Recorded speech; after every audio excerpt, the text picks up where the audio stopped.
the astrological configuration on 9/11, with Saturn, planet of structure and materialistic power, in the sign of Gemini, the twins, gives us a direct as above, so below reflection, as does Pluto, planet of transformation through destruction, in the sign of Sagittarius, religion, foreign cultures and long-distance travel, symbolic of the alleged hijackers and their religiously inspired plot to destroy the structural center of materialistic power in New York, thereby transforming the country of America and the world in one fell swoop. With such an impressive as above, so below correlation on that day, we ask the question, do you believe in magic? Are these 5 direct correlations between Saturn and the World Trade Center complex coincidence, astrological synchronicity, or are they the result of a little influence by a hidden helping hand? So what of Pluto and its role in the astrological configuration on 9/11? Well, Pluto, astrologically, and its planetary influences are said to govern deep transformation. Pluto also brings past tensions back to the surface, and Pluto also rules all things secretive. Astrological Pluto gives us direct as above, so below correlations with deep transformations occurring on all levels at the World Trade Center, New York, America, and indeed the world. The long-standing Muslim-Christian tensions were brought back to the surface on a massive scale, and the terrorist organization Al-Qaeda and its alleged secret plot was laid open for all to see. And Pluto, in Sagittarius, the sign of religion, ties all these aspects together with remarkable accuracy. Can events of a celestial nature really so closely mirror those on the ground below? Or is some other force secretly at work?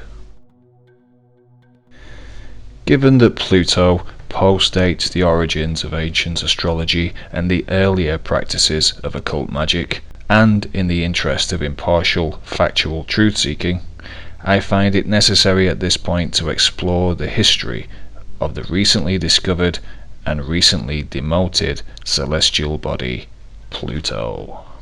The story begins at Lowell Observatory in the USA, where Percival Lowell began searching for his Planet X in 1906. After his death in 1916, his work was continued by Clyde Tombaugh, who, after studying photographic plates of space, discovered the elusive 9th planet, and on March 13, 1930, he announced his discovery in a telegram to Harvard Observatory. The story regarding the eventual naming of the planet begins the very next day in Oxford, England, where a certain Falconer Madden sits for breakfast with his granddaughter, reading about the as yet unnamed discovery in the Sunday Times. Madden asks his granddaughter for a suitable name, and Venetia, who just happens to have read a book about mythological gods, suggests the name Pluto. Madden, so enthralled by the suggestion, runs off to tell his friend Herbert Hall Turner, who just happens to be an astronomer royal. He then telegrams Lowell Observatory, who unanimously decide to accept the suggested name in May 1930. This seemingly non-occultic story takes a bizarre turn when we discover that there was another Saturn-Pluto opposition in 1930, the very essence of this series. Just as surprising is the curious coincidence that Falconer Madden's brother, Henry Madden, is also responsible for naming celestial bodies Mars's moons. And according to Venetia herself, she played no other role in the story than merely saying at some point the word Pluto. In her own words, she admits she remembers very little about the conversation, and that the actual naming of Pluto was entirely Madden's work. And strangely, like the Madden brothers, Pluto and Mars are astrologically linked. Pluto is the higher octave of Mars.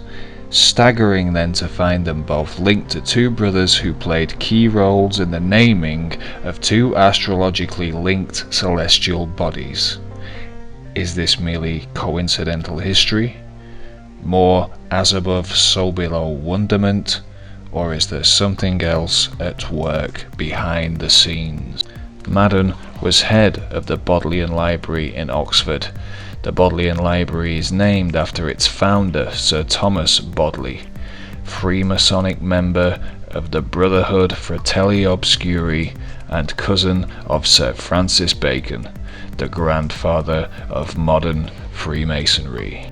Bodleian Library also includes Rhodes House, named in honour of gold and diamond magnate and Master Mason Cecil Rhodes, who conspiratorially initiated the Round Table Group at Oxford, hub of many still largely secret organisations, which include the Club of Rome, the Bilderberg Group, and the Council of Foreign Relations, headed by a certain David Rockefeller. This brings us right back full circle to 9/11 and Dick Cheney, Vice President of America, on that fateful day. It's good to be back at the Council on Foreign Relations. As Pete mentioned, I've been a member for a long time and was actually a director for some period of time. I never mentioned that when I was campaigning for re-election back home in Wyoming.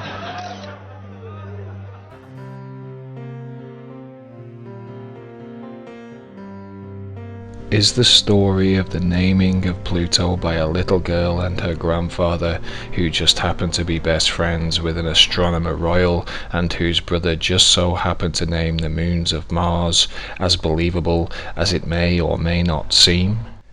Does the story's city of origin, with its long tradition of master masons and secret organizations, give us justifiable cause to re-evaluate the story's credibility?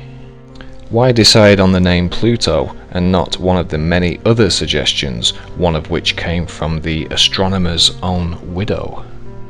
Does the answer lie in mythology? The mythological god Pluto is a direct Roman replica of the Greek god Hades, god of the underworld. Hades is Greek for unseen, and Pluto comes from Pluton, a Greek word which relates to the word wealth. Hades and Pluto are mythologically the same unseen god of wealth, a status not dissimilar to a secret society. Pluto remains unseen because of his mythical cap of invisibility, and Grand Master Mason Sir Francis Bacon wrote in his collected essays, "For the helmet of Pluto which maketh the politic man go invisible is secrecy in the council." To the Greeks, Hades thrived on the misery of mankind, and as Sophocles wrote of Hades, he is enriched by our sighs and tears. With this in mind, consider Bush's key 9/11 speech about the alleged hijackers. Behind them is a cult of evil, which seeks to harm the innocent and thrives on human suffering. Theirs is the worst kind of cruelty. The cruelty that is fed, not weakened, by tears. Perhaps Bush's speechwriters are simply adept astrologers. Or was it an unconscious mythological reference to Al-Qaeda? Or is Bush referring to something far more sinister indeed? Was the planet Pluto named after the unseen god of wealth who is enriched by human pain and whose cap makes the man of politics invisible, to act as a reference for something still largely unseen? Is it merely coincidence that these two entities should be established on the same day of the year? Is it coincidence that the planet and the god will be forever linked with images of virginity? And was the cap of invisibility once again placed upon Pluto in 2006 to prevent the would-be seeker from believing in magic at all? Do you believe in magic?